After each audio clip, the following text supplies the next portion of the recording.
আসসালামু আলাইকুম। আমাদের এই আধুনিক ফাস্ট পেস্ট জীবনে আমরা কিন্তু সবাই অনেক ব্যস্ত, তাই না? তো এই যে এত ব্যস্ততা, এর মধ্যে দিনের আলোকে কিভাবে ধরে রাখা যায়, চলুন আজ এই ব্যাপারটা একটু সহজ করে বোঝার চেষ্টা করি। আচ্ছা, এই প্রশ্নটা কি কখনো মনে এসেছে যে সকালে উঠেই মোবাইলের স্ক্রিনে চোখ, তারপর সারাদিনের অফিসের দৌড়ঝাঁপ, আর রাতে হয়তো নেটফ্লিক্স, এই যে একটা রুটিন, এই চক্রের মধ্যে আল্লাহর জন্য কি আসলেই কোনো জায়গা থাকছে? আমরা কি আমাদের জীবনের আসল উদ্দেশ্যটাই ভুলে যাচ্ছি? চলেন এই ব্যাপারটা নিয়ে একটু ভাবা যাক।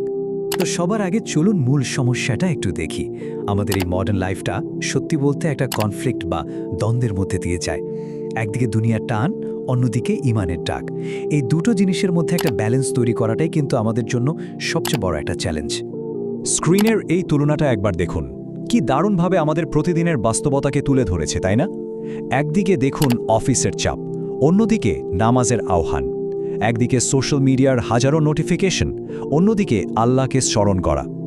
অনেকেই হয়তো ভাবেন, আরে এই দুটো জিনিস একসাথে চালানো তো প্রায় অসম্ভব, কিন্তু আসলে কি ব্যাপারটা এতটা কঠিন?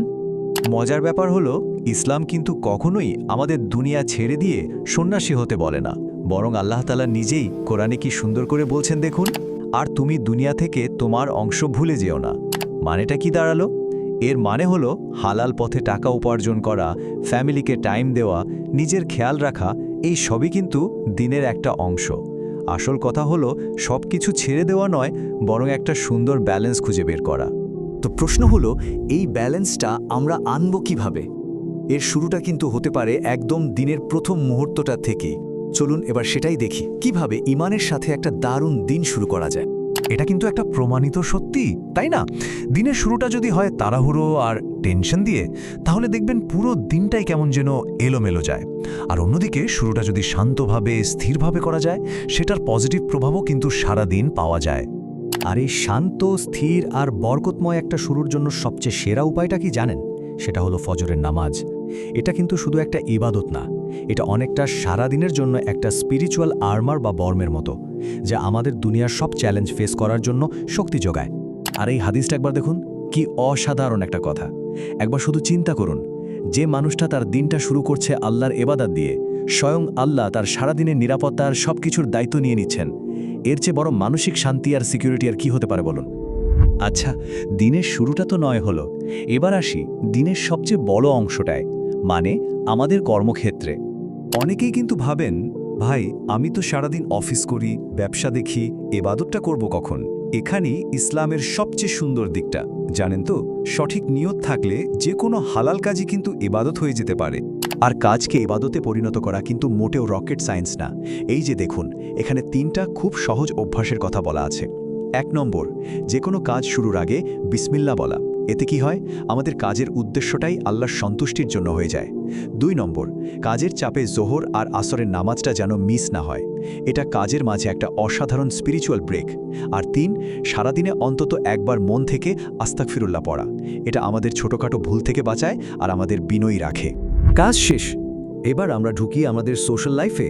আর এখানে এখন সবচেয়ে বড় দুটো চ্যালেঞ্জ কি?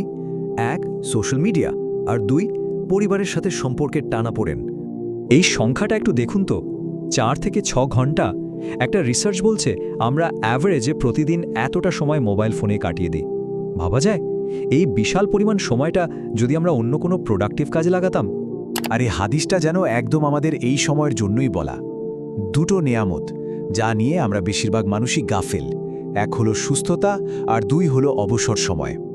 ঘন্টার পর ঘন্টা স্ক্রল করে যে সময়টা আমরা নষ্ট করছি, এটার হিসাব কিন্তু একদিন দিতে হবে, তাই না? এর সমাধান কিন্তু মোটেও কঠিন কিছু না। প্রতিদিন মাত্র 30টা মিনিট ফোনটা একটু দূরে রেখে পরিবারের মানুষগুলোর সাথে মন খুলে কথা বলা। বিশ্বাস করুন, এই ছোট্ট একটা কাজ আমাদের সম্পর্কের মধ্যে যে আন্তরিকতা আর উষ্ণতা ফিরিয়ে আনবে, সেটার কোনো তুলনা হয় না। আর পরিবার, বিশেষ করে বাবা মায়ের সাথে ভালো সম্পর্ক রাখাটা কিন্তু শুধু একটা সোশ্যাল ডিউটি না। দেখুন, আল্লাহ সুবহানাহু ওয়া তাআলা তার ইবাদতের কথা বলার ঠিক পরপরই কিন্তু বাবা মায়ের সাথে ভালো ব্যবহার করার নির্দেশ দিয়েছেন। এখান থেকেই বোঝা যায় যে এটার গুরুত্ব ঠিক কতখানি। তো দিনটা যেমন সুন্দরভাবে শুরু করা জরুরি, ঠিক তেমনি সুন্দরভাবে শেষ করাটাও কিন্তু অনেক গুরুত্বপূর্ণ। রাতে ঘুমানোর আগে এই 3টা সহজ আমলের কথা এখানে বলা আছে। এগুলো আমাদের ঘুমকেও ইবাদতে পরিণত করতে পারে। প্রথমত, অজু করে ঘুমানো।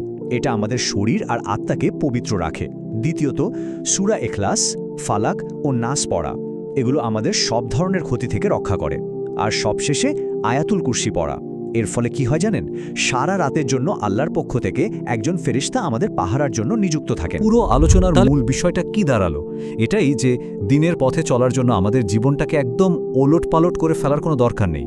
যেটা দরকার তা হলো কিছু ছোট ছোট কিন্তু কনসিস্টেন্ট বা ধারাবাহিক অভ্যাস, যেমন ফজরে নামাজি দিন শুরু করা, কাজের ফাঁকে আল্লাহকে মনে করা, পরিবারের জন্য একটু সময় বের করা। এই ছোট্ট ছোট্ট স্টেপগুলোই কিন্তু জীবনে একটা বিশাল পরিবর্তন নিয়ে দিতে পারে। তো এখন প্রশ্নটা হলো, আজকের এই আলোচনা থেকে কোনো ছোট কাজটা দিয়ে আমরা আমাদের জীবনের দিনের আলো আনার এই জার্নিটা শুরু করতে পারি? উত্তরটা কিন্তু আমাদের প্রত্যেকের নিজের কাছেই। আসসালামু আলাইকুম রহমতুল্লাহ।